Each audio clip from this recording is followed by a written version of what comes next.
The Cooper River Bridge Run, originally scheduled for March 27th, has been rescheduled to September 25th of 2021. I speak exclusively with race director Irv Batten for this edition of Quintin's Close-Ups. And if you haven't already, subscribe to my YouTube channel and like Quintin's Close-Ups on Facebook. Irv Batten, welcome back to the award-winning Quintin's Close-Ups. Thank you. Yes, sir. And Merry Christmas again. Oh, likewise, a belated Merry Christmas to you, and obviously a great New Year to come, I hope. I hope so.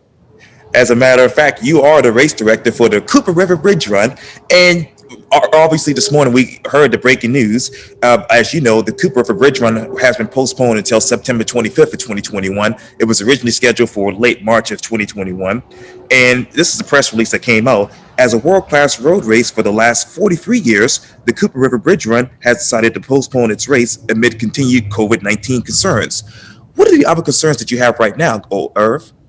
What are the concerns? Well, I mean, with the cases being so high and the vaccine, trickling out, we're just talking to all the key partners with the cities and the medical advisors and everything. I think it's just the smart thing to do, and the right thing to do is to postpone it till the fall when things are going to, open up and be safer.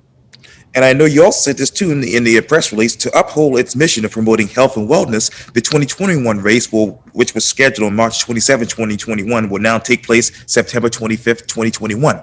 So how do you continue to plan now?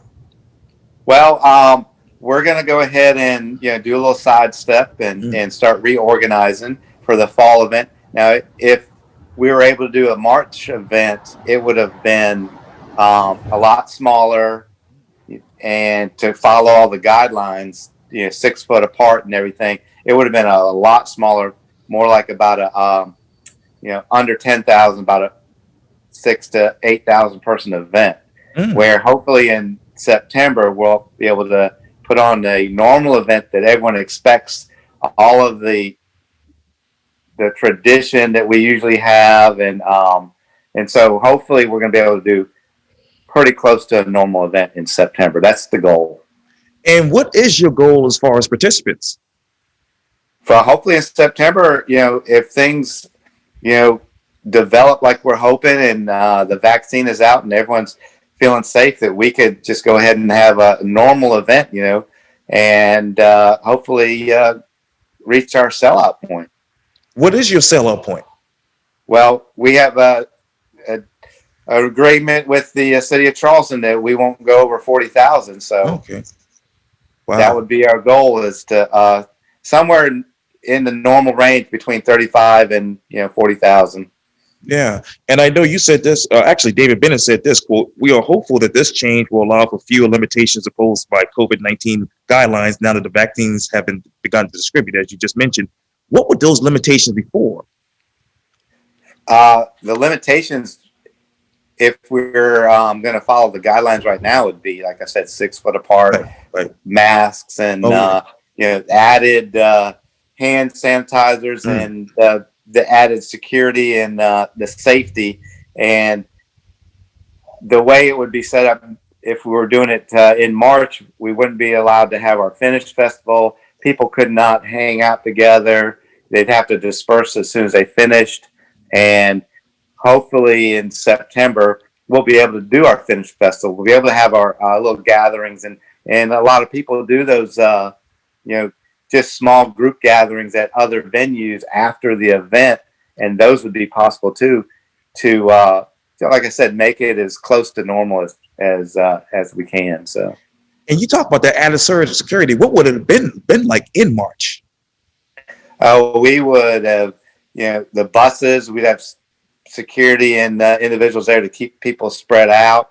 And at the finish festival, not the finish festival, at the finish line, once you cross, we'd have people, making sure they're spread out and try to get back on the buses to go back to where they park their cars. And it'd be the whole thing. The same thing with the 2-day expo would have been spread out.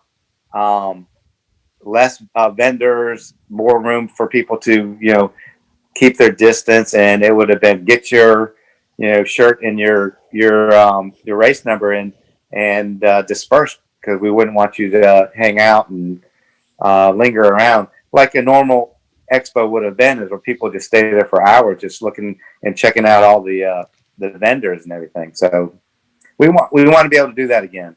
Yeah, and I talked with John Powell with Seaweed obviously a week ago for Quintin School Stuff, and he said, "Hey, there are no buses for Seaweed." Did you all ever consider not having buses for the bridge run? We did, but we're a point-to-point event, so they'd have to get from the start. If they ran from the start to the finish, they still have to go back to where they parked. And so we were not going to eliminate the buses, but we would follow the bus protocol that's set by the CDC. And we had that already arranged with the bus companies and everything. So. Yes, sir. And I know it says this too, Cole. It is with a deep sense of responsibility we're choosing to proceed with caution to ensure a safe environment for all the participants, volunteers, sponsors, frontline medical workers, law enforcement, and others involved in making the bridge run obviously successful year after year. What have you heard from the sponsors? Well, they've been very supportive. So, I mean, they've stuck with us, and we appreciate their support. The same thing with the 3 municipalities and the city staff and the city employees, the law enforcement that is so important to the event. Right. They've all stood by us and been very supportive, and we appreciate that. And same thing with the change in the date. We've had so much support from all the individuals involved, because it's more than just getting to the start line and starting the runners.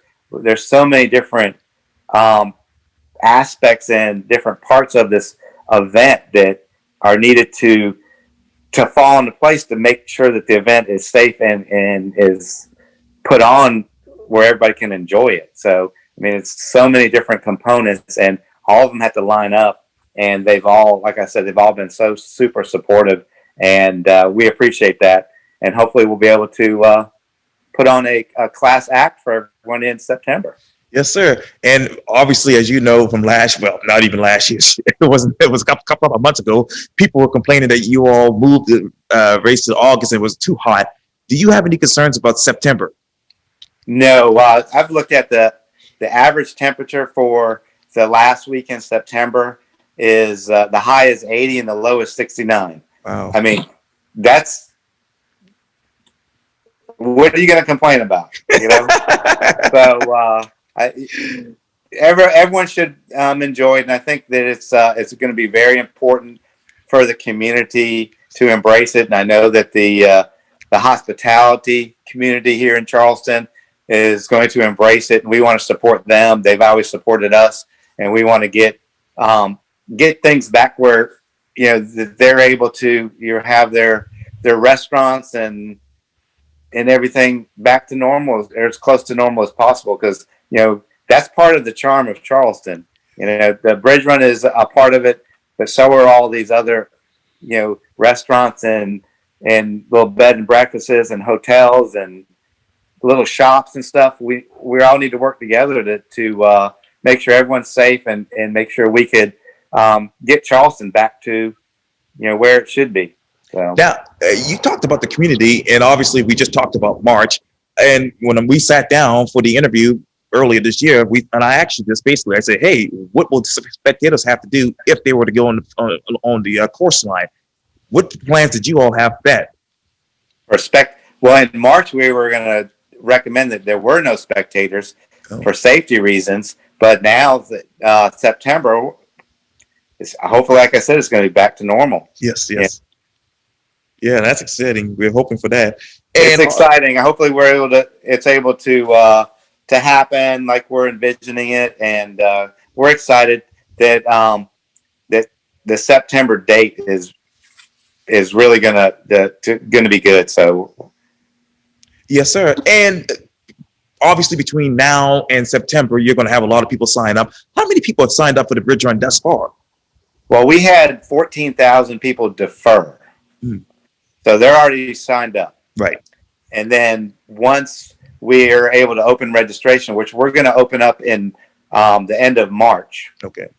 We'll do a little promotion and stuff and open registration. So then we'll get things rolling with that. But right now we've got a little over 14,000 people that deferred from last year to this year, and so that's what's already signed up. Yeah, and obviously the press release says this too. Come September, the Low Country community will once again benefit from the tremendous economic impact generated by the Cooper River Bridge Run for so many years. Very evident with that. How much money did you all lose? Obviously, I keep saying last year. We're still in 2020. How much money did you all lose this year? Well, it was a large amount, because we had everything ordered, shirts and Right. all the product ordered. So we've been donating a lot of it. We donated a bunch of stuff to local high school kids so they could run, and in the tech shirts from last race, and we've also donated a lot. We helped out with Charleston Southern with their Christmas gift program, and they were. That's one thing that you could check on that article on is or interview on is they had the record for the most Christmas gift box 2 years in a row now. That's right. And that's out of all the colleges and universities in the U.S. Yes. So it's right here, right up the road. So they did a great job, and we're so happy that we could support them. We also supported a couple other Christmas gift box organizations, like on our race course at the start, the Hibbins Church. Hey. So we were supporting a bunch of people with shirts and stuff, and it's a community event. It's a community. Everybody's got to help each other out during this time, and during a normal time. So that's exactly right. And obviously, it says this too: in collaboration with local community, municipal, and medical leaders, we will continue to keep the safety and welfare of everyone involved as our number one priority. And this is what you said. And you also said this quote: "We are excited to be able to offer the new day so that the Bridge Run can return to all of its traditions that you just mentioned, when people can feel safer gathering together again." But let me ask you bluntly, how safe will the Bridge Run be? Well, we're going to stay in contact. We're going to stay with our team and with the medical experts and the community leaders. And we're going to make sure that in September, everything is going to be safe. And we will follow all the protocols that are set. I know they change daily. So we're going to be on top of that. And we're going to make sure that everyone is going to feel safe to be at the Bridge Run in September. Whatever it takes. And whatever it takes, exactly right. Now, I'm hoping to come back for my close to 20th Bridge Run, I think. Oh, you'll be there. I'll be there. I'll be making sure you're on that line. Yeah, I know. Well, I'm training for it right now. So, hey, there you go. Well, Irv Batten, thank you so much for your time. And again, welcome back to the award-winning Quintin's Close-Ups. Thank you, Quintin. Have a happy New Year. Likewise.